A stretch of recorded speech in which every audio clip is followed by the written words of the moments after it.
Hello guys, आप सभी का स्वागत है मेरे चैनल एनिमे एक्सप्लेन्स में। और आज मैं लेके आ गया हूँ आपके लिए एक और तड़कता भड़कता एपिसोड।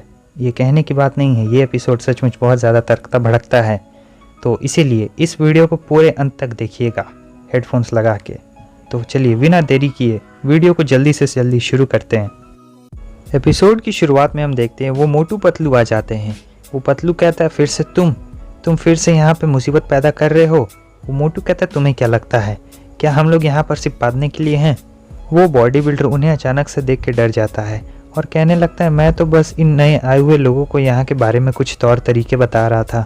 वैसे ही वो मोटू उसे एक ज़ोरदार पंच मारता है जिससे वो बहुत दूर हवा में उड़ जाता है। और ये जो लंबू होता है ये चुटकी बजाता है जिसके कारण वहाँ की ग्रेविटेशनल फोर्स बहुत ज़्यादा बढ़ जाती है और कोई भी खड़ा नहीं हो पा रहा होता है। इधर डायरेक्टर सोच रहे होते हैं क्या खतरनाक स्पिरिचुअल एनर्जी है, क्या ये वही स्पिरिचुअल एनर्जी है जो इन्होंने उस क्रिस्टल से ली है। वो मोटू कहता है क्योंकि बॉस सिर्फ रॉज में इंटरेस्टेड है तो तुम छोटे मोटे कीड़े मकोड़े और तुम ये बड़ी फैमिली के भी कीड़े मकोड़े, तुम लोगों को यहाँ से गायब हो जाना चाहिए। वो मोटू ज़ाइवैंग को ले जाने लगता है और कहता है लगता है मैंने जो तुमसे कहा था तुम्हारे दिमाग में वो नहीं घुसा है, चलो मैं अच्छे से उसे तुम्हारे दिमाग में घुसा देता हूँ। इधर हमें ड्रैगन को दिखाया जाता है जो सोच रहा होता है आखिर कैसे मैं इनकी इस पावर को तोड़ूं। सीन चेंज होता है, हमें उस लंबू को दिखाया जाता है जो कि देखकर हैरान होता है और सोच रहा होता है नहीं ये मुमकिन नहीं है। हमें दिखाया जाता है कि रॉज अभी भी खड़ा हुआ होता है, इतनी ताकतवर स्पिरिचुअल प्रेशर के बाद भी वो अपने दोनों पैरों पे खड़ा होता है। ये बहुत इंटरेस्टिंग बात है और कह रहा होता है मैंने कहा मुझे ज़ाइवैंग वापस दो। वो मोटू भी इसे देख के हैरान हो जाता है और कहता है आखिर ये खड़ा कैसे हो गया। वो लंबू कहता है जैसा कि मैंने सोचा था, मास्टर इससे बहुत सारी उम्मीदें लगाए बैठे हैं और मुझे लगता है कि इतना स्पिरिचुअल प्रेशर इसके लिए काफ़ी नहीं है, इसलिए वो रॉज पे और भी ज़्यादा प्रेशर बनाने लगता है। वो रॉज पे और भी ज़्यादा स्पिरिचुअल प्रेशर लगा रहे होते हैं लेकिन रॉज अभी भी ज़मीन पे गिरा नहीं होता है, वो अपने पैरों पे खड़ा होता है। वो उनसे कहता है कि ज़ाइवैंग का तुम लोगों से कुछ भी लेना देना नहीं है, तुम उसे छोड़ दो, तुम उसके बदले मुझे ले जाओ। मैंने कहा ना मुझे ज़ाइवैंग वापस दो। इधर वो लंबू अभी भी शॉक में होता है आखिर कैसे, क्योंकि इसने जो फोर्स लगाई थी ये फोर्स एक एडवांस लेवल वॉर हीरो को भी झुका सकती है, लेकिन आखिर क्यों ये रॉज को नहीं झुका पाई है जबकि उसके चारों तरफ की ज़मीन भी चकनाचूर हो चुकी है। ज़ाय सोच रहा होता है रॉज ये कोई स्पिरिचुअल पावर नहीं है, आखिर तुम्हारे अंदर ऐसी कौन सी पावर है।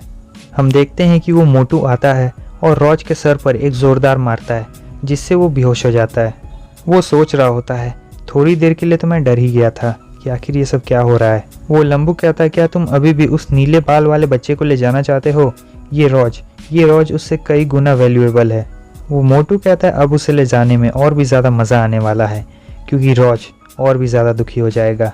इधर हमें शायू को दिखाया जाता है जो कि चिल्ला रही होती है कि मुझे मास्टर वापस दे दो, लेकिन वो कुछ कर नहीं पा रही होती है। सीन चेंज होता है, इधर हमें फोनिक्स को दिखाया जाता है जो कि अब पीस हार्बर पे आ चुका होता है और वो बॉस को बाहर बुला रहा होता है। बॉस कहता है तो फोनिक्स आखिरकार तुम मुझे देखने के लिए आ ही गए। वो भी पूरी तैयारी में होता है और जैसे ही वो ये कहता है वो अपनी स्पिरिचुअल प्रेशर को बढ़ा लेता है। सभी लोग उसके स्पिरिचुअल प्रेशर से कांप जाते हैं क्योंकि वो बहुत ज़्यादा होती है, लेकिन फोनिक्स नहीं हिलता है, वो जैसे कि जैसे ही खड़ा रहता है। और अब बॉस भी आ चुका है। बॉस कहता है लगता है तुम इसे और नहीं झेल सकते हो। सीन चेंज होता है, हमें उस सेल को दिखाया जाता है जहां रॉज और उसके दोस्तों को रखा गया रहता है। शायू दरवाज़ा तोड़ने की कोशिश करती है लेकिन सभी लोग उसे मना कर रहे होते हैं। हम देखते हैं कि वो बहुत ज़्यादा रो रही होती है और अपने मास्टर को बुला रही होती है। वाल्केरी उसे समझाती है कि यहाँ पर जो गेट है इसमें बहुत ही हाई वोल्ट का करंट दौड़ रहा है और अगर तुमने उसे छुआ तो फिर जानते हो। उसके बाद हमें उस लंबू की बात को बताया जाता है कि वो कहता है यहाँ का करंट इतना ज़्यादा है कि ये तुम लोगों को धूल में मिला सकता है। अगर तुम लोग नहीं मरना चाहते हो तो चुपचाप प्यारे बच्चों की तरह रहो। शायू कहती है हाँ मैं जानती हूँ कि उस बुरे आदमी ने हमें वार्निंग दी थी, लेकिन फिर भी।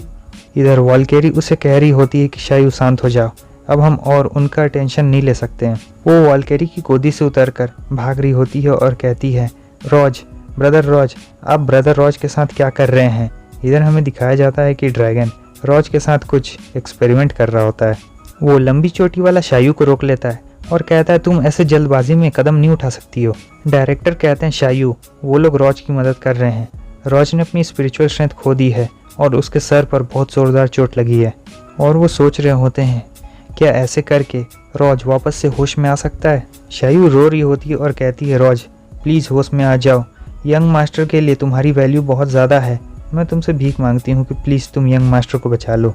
वो लंबी चोटी वाला कहता है वैसे तो मैं इसे तुम्हें एक्सप्लेन नहीं कर सकता हूँ, लेकिन मैं तुम्हें बता दूँ कि मेरा भाई कोई भी फालतू की चीज़ें नहीं करता है और मुझे हमेशा से ये महसूस होते आ रहा है कि एक फोर्स जो हमारे स्पिरिचुअल प्रेशर से भी ज़्यादा ताकतवर है वो धीरे धीरे जग रही है।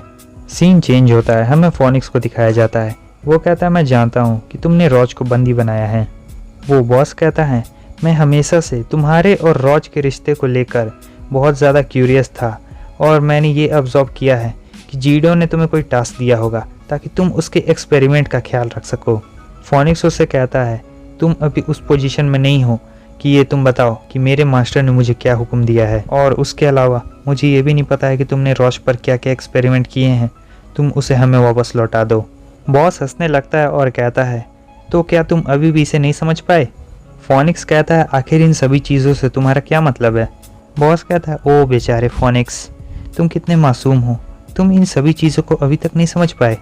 क्या तुम्हें नहीं पता है कि रॉज कोई ह्यूमन नहीं है, वो एक आर्टिफिशियल ह्यूमन है जो एक साइबॉर्ग प्रोजेक्ट के द्वारा बनाया गया था जिसे मैंने और जीडो ने बनाया था।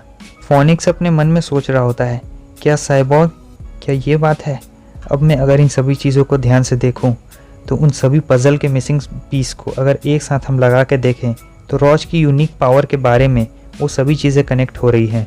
मास्टर, क्या आप अपने एक्सपेरिमेंट के रिजल्ट को हमसे छुपाना चाहते थे, वो रॉज के बारे में कह रहा है, लेकिन आपने यहाँ से जाने का फैसला क्यों किया। बॉस कहते हैं फोनिक्स, जीडो के शिष्य होने के नाते तुम रॉज की एग्जिस्टेंस के बारे में थोड़ा बहुत जानते थे, है ना।